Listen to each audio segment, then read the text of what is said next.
안녕하십니까. 저는 한국레드햇의 박준환이라고 합니다. 제가 오늘 여러분께 말씀드릴 내용은 저희 레드햇 엔터프라이즈 리눅스 7, 줄여서 렐7이라고 보통 부르잖아요. 너무 길어서 렐7에 대한 로드맵을 말씀을 드리고요. 그리고 그 렐7에 포함되어 있는 유용한 기능들에 대해서 말씀을 좀 드리겠습니다.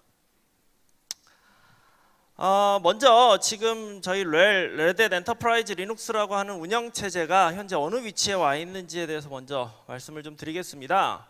우선 엔터프라이즈 환경에서 저희 레드햇 엔터프라이즈 리눅스는 포춘 500대 기업에 속해 있는 그 500개의 기업 모든 기업에 지금 사용이 되고 있고요. 피지컬, 버추얼, 클라우드 그리고 컨테이너에 이르기까지 다양한 환경에서도 플렉서블하게 아키텍처로 구현을 해서 운영을 하고 있습니다. 또 레이어 가능한 레이어마다 모두 보안을 구현을 해서 물리서버 운영체제부터 그 다음에 가상화에 대한 부분, 컨테이너에 대한 부분, 클라우드에 대한 부분에 이르기까지 가능한 모든 레이어의 보안성을 구현을 해서 보안성을 강화하고 있고요.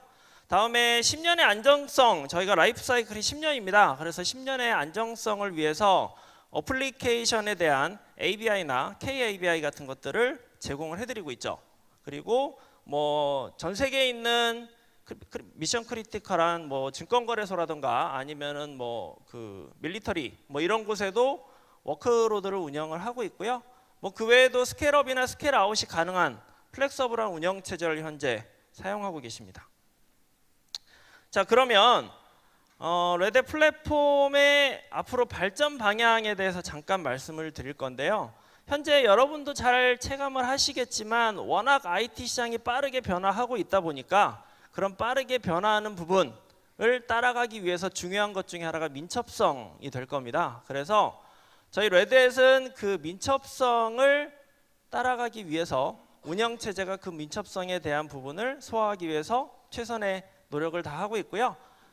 그를 통해서 이제 기존의 전통적인 어플리케이션들 뿐만 아니라 신규 이머징 어플리케이션들을 배포하고 또는 운영할 수 있는 그런 모델로 운영체제를 개발하고 있습니다. 그리고 어플리케이션의 안정성이나 이식성이나 라이프 사이클을 고려해서 실제로 어플리케이션의 사용 연한이 다 갈 때까지 운영 환경을 제공하겠다, 안정적으로 제공하겠다라는 게 목표고요. 두 번째로 보시면 런타임 활성화를 얘기를 들었는데 어플리케이션, 여러분이 개발하시는 어플리케이션에 대해서 유연성이나 확장성 이런 업데이트가 가능한 런타임을 포함하는 환경을 제공하겠다라는 의미고요.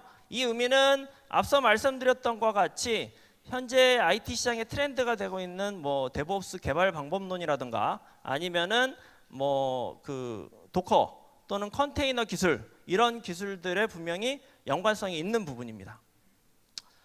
마지막으로 이제 쉽고 단순한 레드햇 컨텐츠 접근이라는 키워드를 넣었는데요.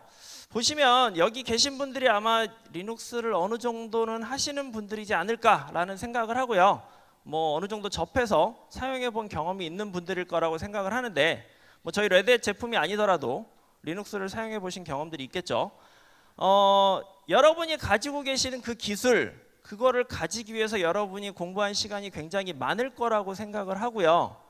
엄밀히 말씀드리면 리눅스라는 운영체제는 리눅스를 하나도 모르는 사람이 접근하기가 쉬운 운영체제는 아닙니다.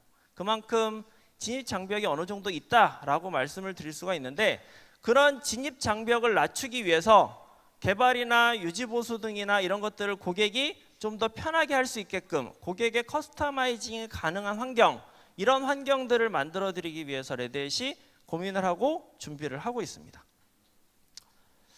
자, 그러면 저희 레드햇 엔터프라이즈 리눅스의 로드맵을 좀 자세히 말씀을 드릴 건데요.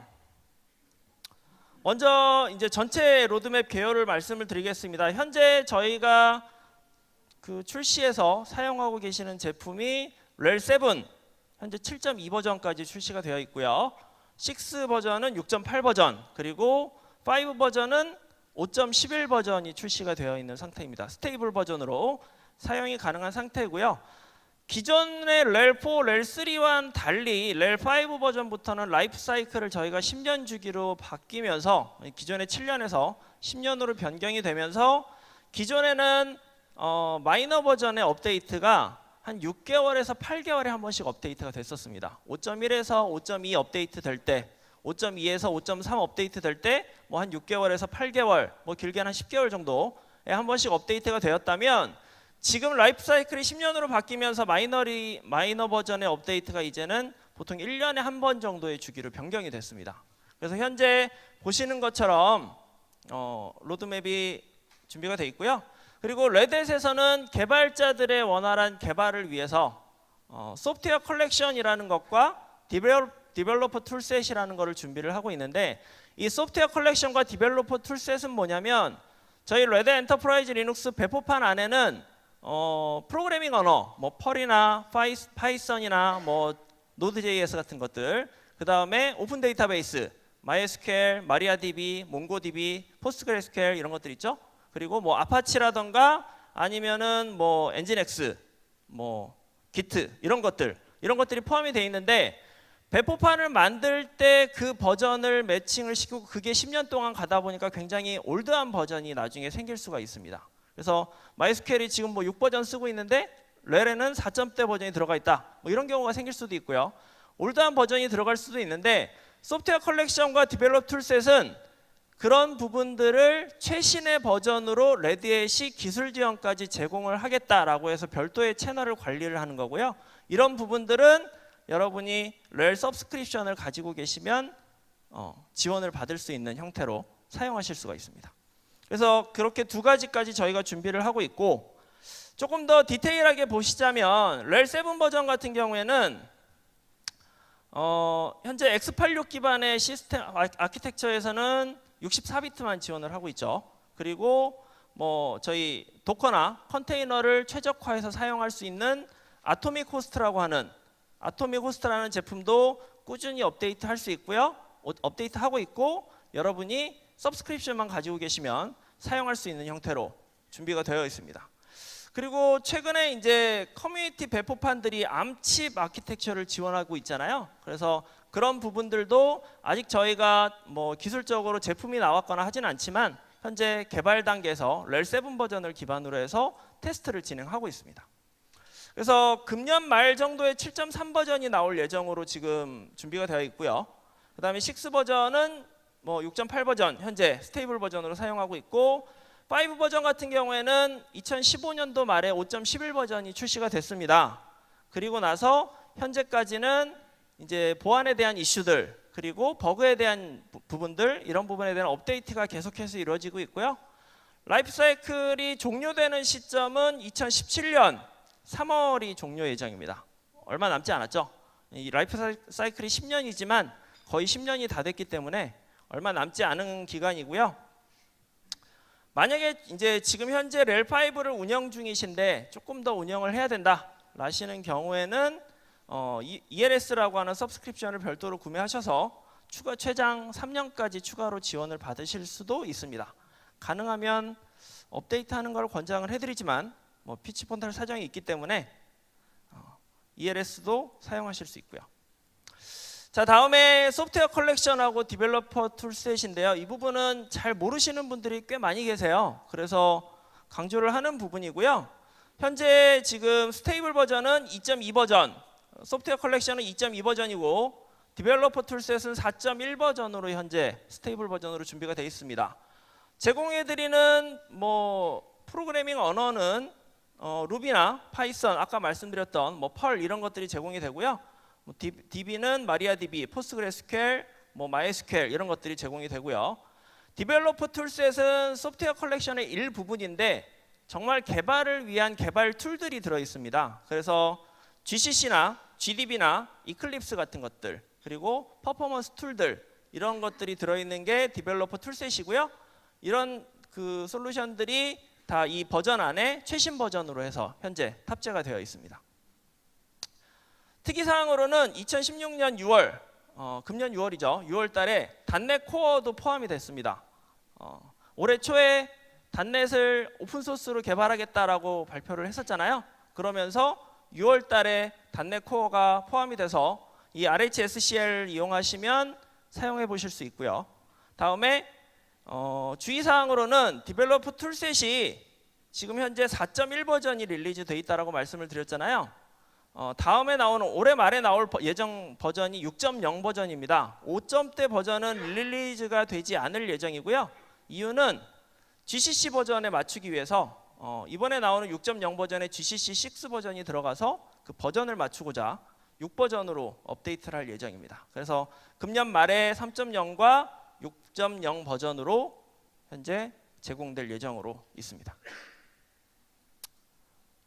자, 그러면 저희 렐에 계속적으로 포함되고 있는 기능들에 대해서 조금 살펴보려고 하는데요.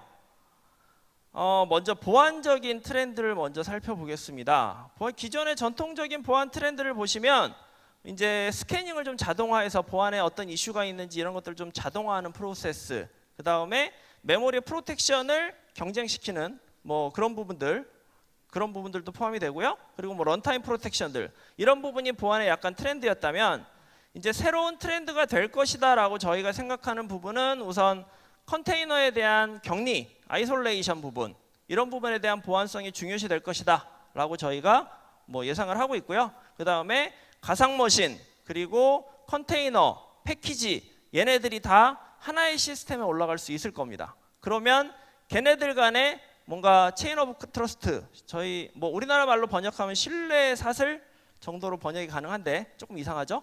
어쨌든 체인 오브 트러스트가 이루어질 수 있는 그런 보안을 구현하는 게 지금 초점이 맞춰져 있고요.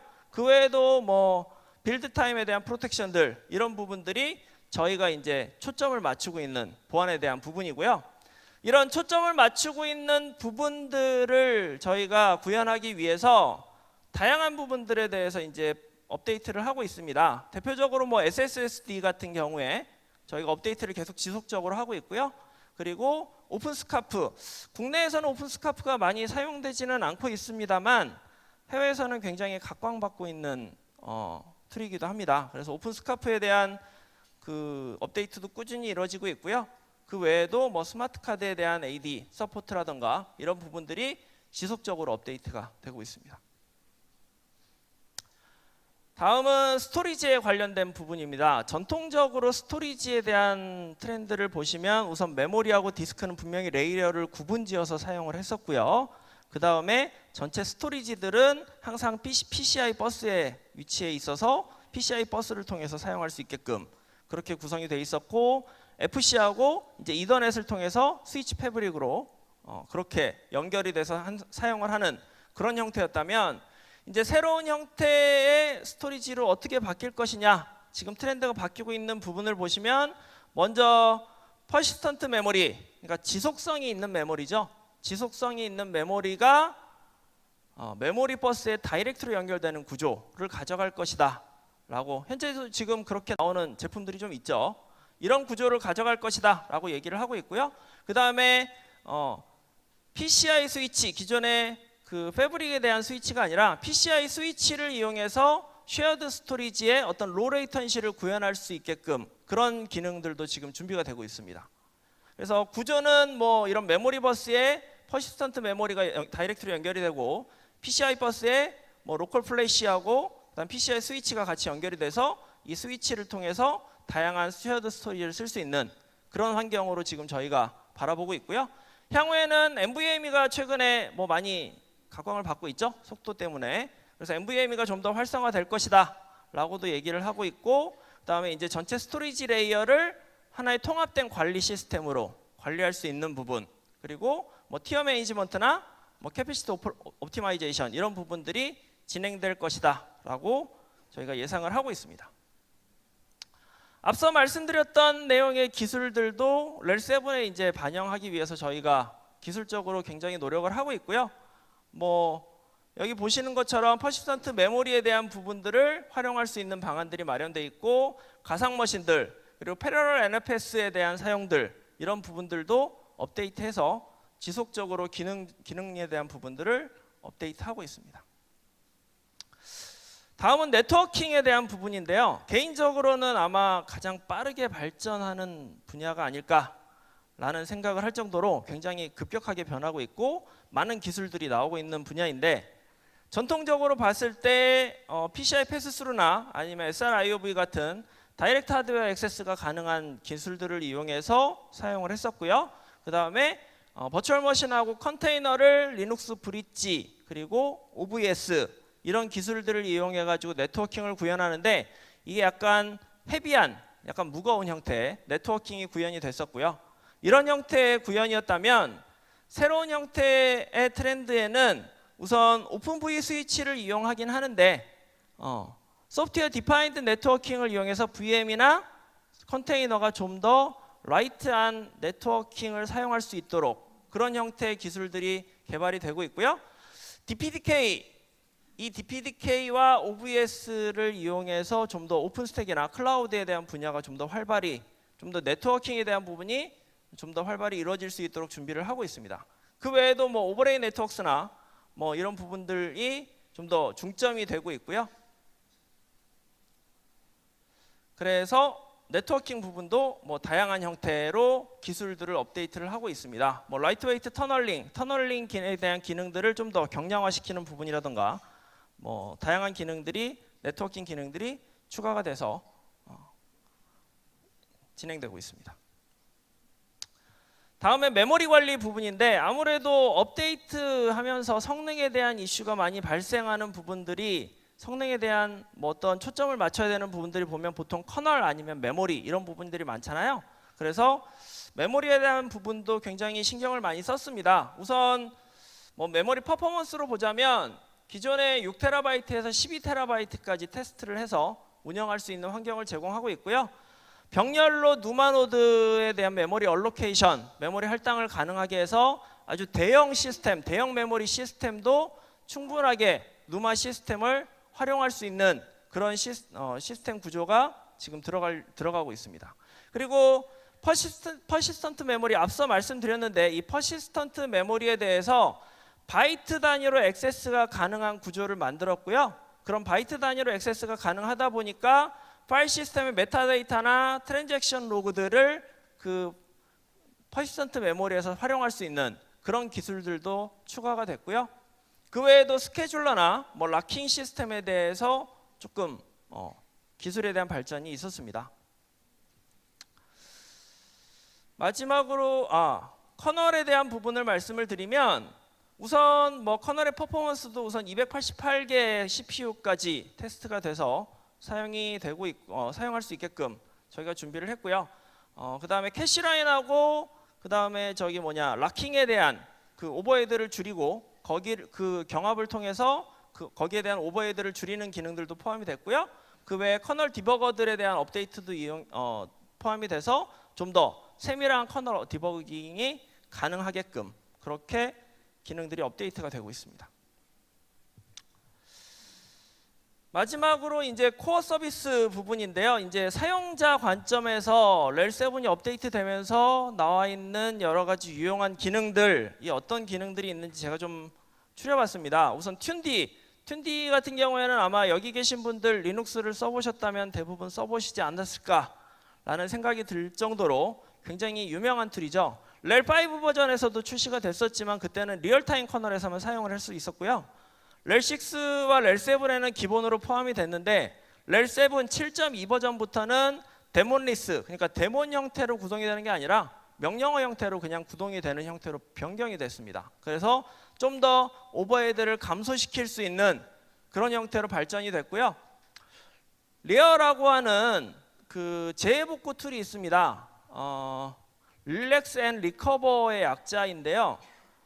이 레어를 제가 소개시켜드리는 이유는 기존의 리눅스 백업 솔루션들, 오픈소스로 나와 있는 백업 솔루션들의 대부분이 백업은 가능한데 부트로더가 백업이 안 돼서 백업된 이미지를 다른 데서 그거 복원을 시키면 부팅이 잘 안 되는 그런 경우가 많이 발생을 했었어요. 근데 이 레어 같은 경우에는 운영 중인 시스템의 이미지를 바로 뜰 수 있고요. 부트로더까지 같이 떠지기 때문에 다른 시스템에서 그 이미지를 가지고 다시 부팅해서 사용할 수 있는 그런 형태의 기능을 제공을 하고요. 단지 저희가 재해복구 툴이라고 해놨던 이유는 백업 툴로 쓰기에는 조금 기능이 부족합니다. 뭐 예를 들면 인크리멘탈 백업이 안 된다거나 풀 백업만 된다는 얘기죠. 그러다 보니까 백업 툴로 사용하기엔 조금 기능이 부족하지만 DR 솔루션으로는 더할 나위 없이 충분한 기능을 제공하는 툴이 되겠고요. NTP 크로니 같은 경우에는 기존의 NTP 서버를 사용하시던 분들이 좀 더 높은 정확도를 요구해서 사용하시는 툴이 크로니입니다. 정확도도 훨씬 높고요. 설정도 NTP보다 더 간단하게 설정하실 수 있습니다. 그래서 렐7부터 크로니를 많이 사용하고 계시고, 스퀴드 같은 경우에는 이제 웹 보안 향상을 위한 프록시 서버 역할을 하고 있고요. 그 다음에 크리우라고 보통 부르는데 체크포인트 리스토어인 유저 스페이스의 약자입니다. 아마 안 들어보신 분들도 꽤 많이 있을 것 같은데, 이건 뭐냐면 프로세스를 여기선 체크포인트를 뜬다라고 하는데 스냅샷을 떠가지고요, 그 프로세스를 다른 시스템에서 또는 같은 시스템에서 복원하는 기능입니다. 언제 쓰이게 되는지는 이따가 한번 보여드리겠습니다. 콕핏 같은 경우에는 웹 기반의 모니터링 관리 툴이고요. 이 관리 툴도 기존의 관리 툴을 사용하시던 분들이 뭐 이렇게 좀 병합해서 같이 사용하실 수도 있고, 관리 툴이 없으신 분들은 이 관리 툴을 쓰셔도 충분한 관리 역할을 할 만큼 기능이 좋은 툴입니다. 그래서 이 외에도 다양한 툴들이 있는데 이 중에서 크리우하고 콕핏 이 두 가지에 대해서 여러분께 좀 더 소개를 드리겠습니다. 유용한 기능이라고 해서 이제 준비를 한 거고요. 우선 크리우 같은 경우에는 프로세스의 현재 상태를 저장하는 기능을 가지고 있습니다.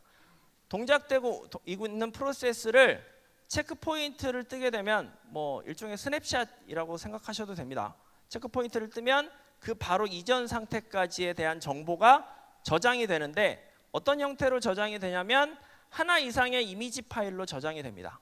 그 이미지 파일 안에는 메모리 페이지나 파일 디스크립터, IPC 이런 내용들이 다 포함이 돼 있어서 만약에 그 프로세스가 문제가 있어 보인다 라고 할 때는 이 이미지 파일을 이용해서 프로세스를 분석하실 수도 있고요.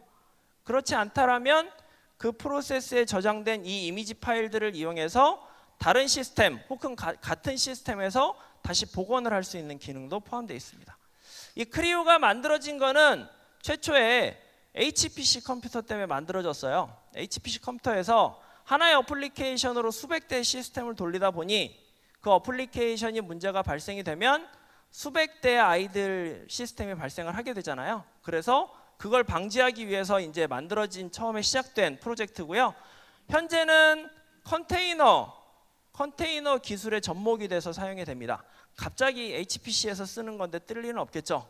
요즘 핫한 컨테이너 기술의 접목이 되다 보니까 렐7에도 포함이 된 기능이고요. 컨테이너가 현재 도커나 컨테이너의 기능에는 라이브 마이그레이션에 대한 기능이 없습니다. 그렇죠? 그래서 라이브 마이그레이션의 용도로 이 크리우를 사용하실 수가 있습니다.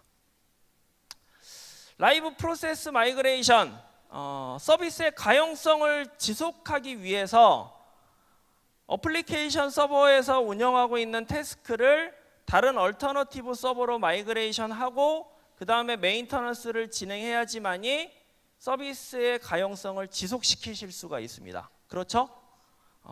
같은 형태로 컨테이너도 마찬가지로 어플리케이션 서버가 메인터넌스를 하기 위해서는 컨테이너를 다른 얼터너티브 서버로 마이그레이션을 하고 그리고 나서 메인터넌스를 진행해야지만이 서비스의 가용성을 지속할 수 있는데,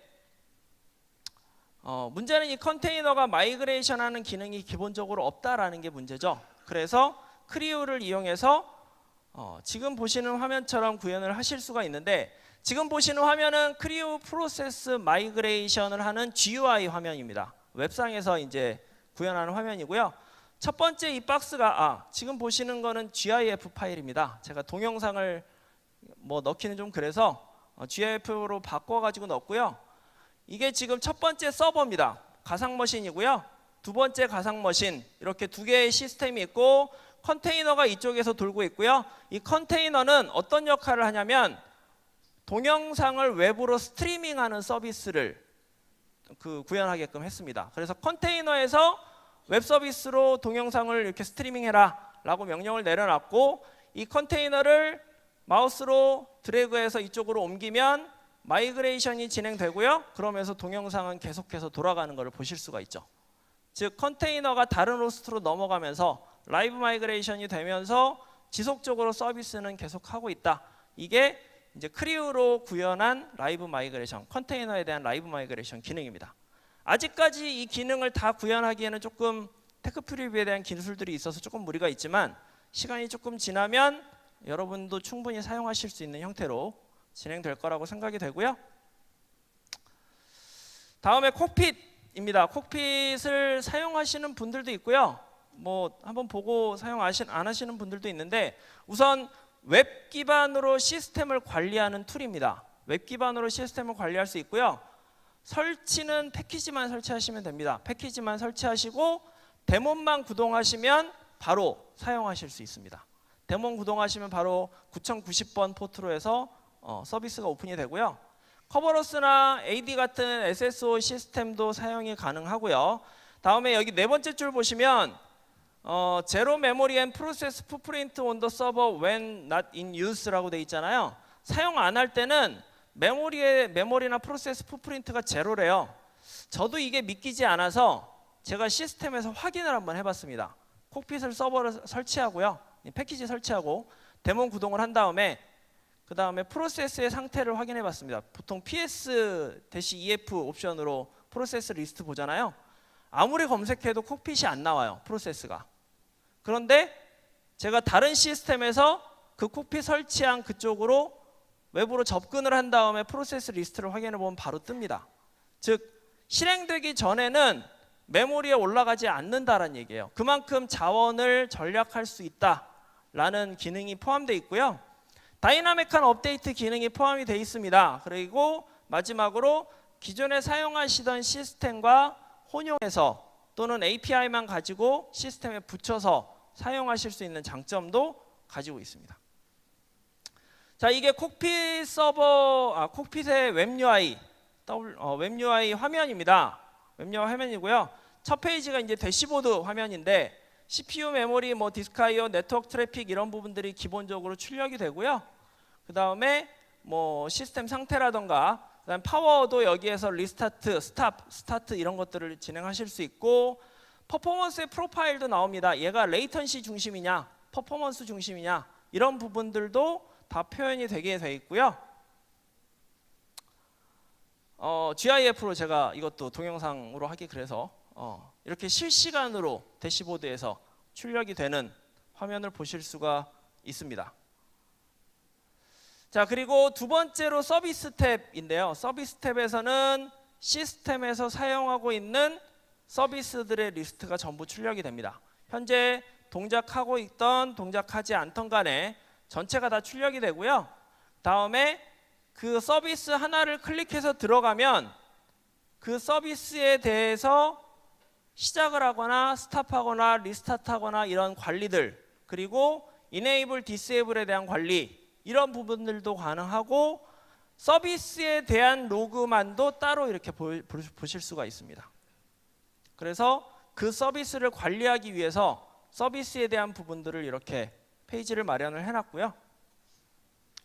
자, 이 페이지는 제가 캡처를 좀 잘못해서 여기 세 번째 이제 컨테이너 탭입니다. 컨테이너 탭을 들어가시면 도커를 실행시킬 거냐고 처음에 물어봐요. 도커가 실행되지 않으면. 그래서 도커를 실행시키겠다라고 클릭만 하시면 바로 컨테이너의 CPU, 그 다음 메모리의 CPU, 그 컨테이너의 메모리 상태 이런 게 출력이 되고요. 이 부분에서 그냥 이미지를 다운로드 받으실 수도 있습니다. 클릭해서 검색하면 컨테이너 이미지들이 쭉 리스트가 나와요. 그러면 다운로드 받으시면 되고, 그 컨테이너를 클릭하시면 컨테이너에 대한 정보, 현재 리소스의 사용량, 그리고 터미널 창까지 이렇게 표현을 해줍니다. 컨테이너도 예전처럼 그냥 콘솔로 들어가서 계속 이렇게 들어가는 게 아니고 이제 이 웹 UI를 통해 가지고 터미널까지 구현을 해놨기 때문에 여기에서 쉽게 관리를 하실 수가 있어요. 자원 리소스의 상태라던가 스타트, 스탑, 리스타트, 딜리트, 커미트 다 가능합니다. 도커에서 사용할 수 있는 기본적인 기능들은 다 포함되어 있죠. 그래서 그런 기능들도 다 활용을 하실 수가 있고요. 이 부분은 로그입니다. 전체적인 시스템에 대한 로그가 나오고 그 각각의 로그에 대해서 또 세부적인 로그들도 이렇게 가져오실 수 있고요. 그 다음에 스토리지 부분, 로컬 디스크, 그 다음에 리드 라이팅에 대한 부분, 다음에 로그들, 외부에 있는 스토리지, 쉐어드 스토리지에 대한 정보까지 출력이 가능하고요. 다음에 네트워킹도 마찬가지로 뭐 리시빙, 샌딩에 대한 트래픽에 대한 부분들, 전체적인 인터페이스의 리스트가 나와서 이 인터페이스들을 여기에서 본딩, 브릿지, VLAN 다 설정하실 수 있습니다. 여기서 한꺼번에 다 설정이 가능하고요. 네트워크만의 로그들도 출력이 됩니다. 그 외에도 서브스크립션 관리라든가 또는 뭐 그 어카운트 계정에 대한 관리, 그리고 리포트에 대한 그 기능도 있는데, 이 리포트 기능은 SOS 리포트 있잖아요. SOS 리포트를 웹상에서 떠가지고 바로 다운받으실 수 있는 그런 기능들도 포함이 되어 있고요.